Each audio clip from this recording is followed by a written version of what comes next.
will raise your arm to a level square and repeat after me. I do hereby swear before the great and living God that during my engagement I will under no circumstances use profane language, that I will drink no intoxicating liquors, that I will not quarrel or fight with any other employee of the firm, and that in every aspect I will conduct myself honestly, be faithful to my duties, and so direct all my acts as to win the confidence of my employers. So help me God. With that oath, many rugged young men joined the Pony Express during its short life from April 1860 to October 1861. Alexander Majors from Golden Square Lodge 107 in Westport, Missouri, founded the organization along with Brother William H. Russell of Lexington Lodge number 149. Majors was the author of the oath, which, not surprisingly, had Masonic undertones. Although short-lived, it was an organization that quickly became part of the fabric, folklore, and history of the United States. In its day, the Pony Express offered the promise of untold adventure. To the general population, its young riders were, in many respects, the equivalent of today's rock stars. Riders garnered fame, if not fortune, as well as the favor of young girls.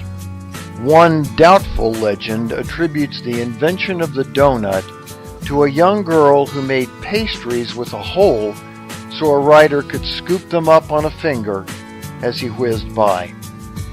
It's understandable then how an energetic young man, even a kid of that day, would want to join the Pony Express. Given the burden on the horses, Russell and Majors were more concerned with weight than age.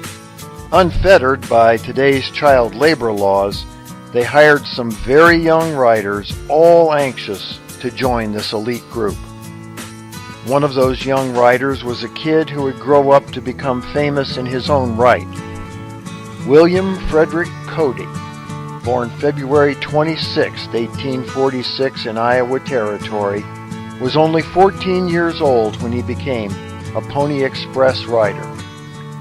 William grew up to be known by a more familiar name, Buffalo Bill. Cody had worked as a courier for Russell and Majors from the time he was 10, and parlayed that into a job as a rider when they started the Pony Express. His ride ran 116 miles from Red Buttes to the Three Crossings station in Nebraska. A born showman, Cody certainly did nothing to subdue wild stories of his exploits as a rider. In later life, as he wrote of his adventures, he claimed skirmishes with Native Americans and other harrowing adventures, including an assertion that he held the record for the longest single-day ride ever. Historians estimate that ride at about 300 miles. An arduous day in the saddle for anyone. Cody, a member of Platte Valley Lodge 32 in Nebraska, went on to serve as a general in the Nebraska National Guard. He received the Medal of Honor for gallantry as a scout to the U.S. Army, served in the Nebraska legislature, fought at the Battle of Wounded Knee, and was president of the Shoshone Irrigation Company. A staunch abolitionist, Cody was years ahead of his time as a proponent for Native American and women's rights. He eventually became a performer traveling the world with his Wild West show, and it all started with the Pony Express. Lasting only a year and a half, the lifespan of the Pony Express is little more than a blip on the expanse of United States history. Yet its legend lives on as a testament to good old Yankee ingenuity with a strong Masonic connection. For the Whence Came You podcast, this is Steve Harrison with the Masonic Minute.